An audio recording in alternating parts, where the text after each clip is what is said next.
My name is Bill O'Brien. I'm a professional engineer in the state of Arizona and California, and I'm the owner and principal engineer of Next Gen Engineering. Next Gen focuses on two tracks. First track is water resource engineering. Water, you can put me in a wadi or a barranca or whatever, arroyo, whatever you want to call it, and I'm happy. I found water is a great way to meet people and to meet people who care about their community. That if they're interested in water, it's because of their work or their family or their future water supply. But the other track is really important to us. That's the education side. As I've gotten older, I've realized that people are what count in the engineering world more than the projects we build.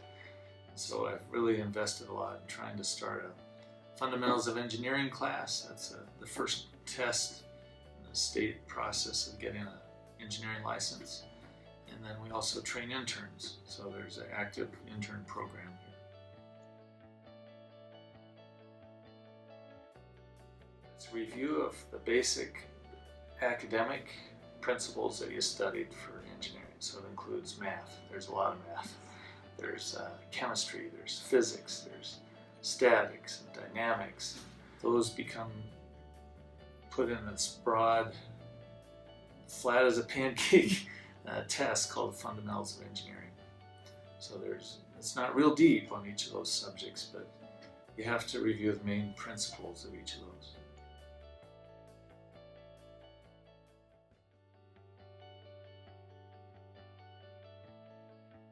My wife and I have lived in the Middle East for a dozen years. I've worked as an engineer in the Middle East, learned the language, I trained technicians there.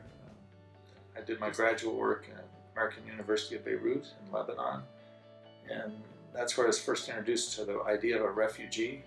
There's the Palestinian refugees in Lebanon and Jordan.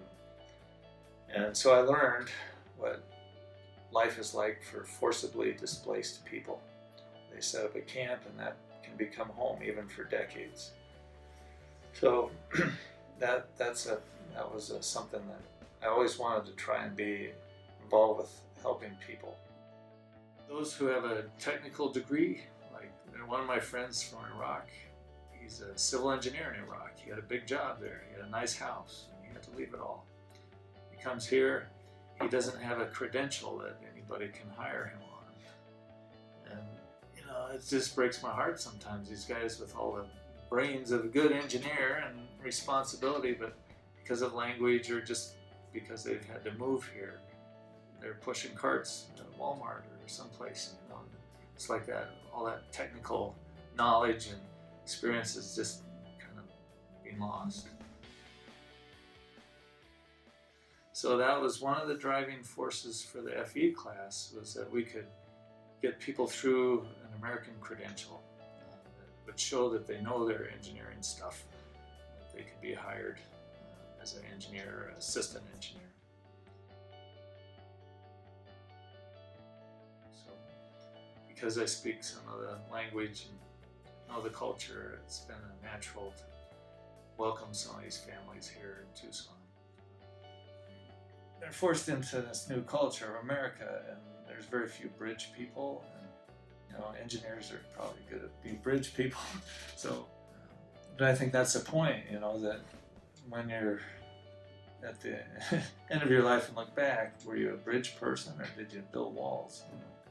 Definitely, we want to be bridge people. We want to welcome people, help them get started, and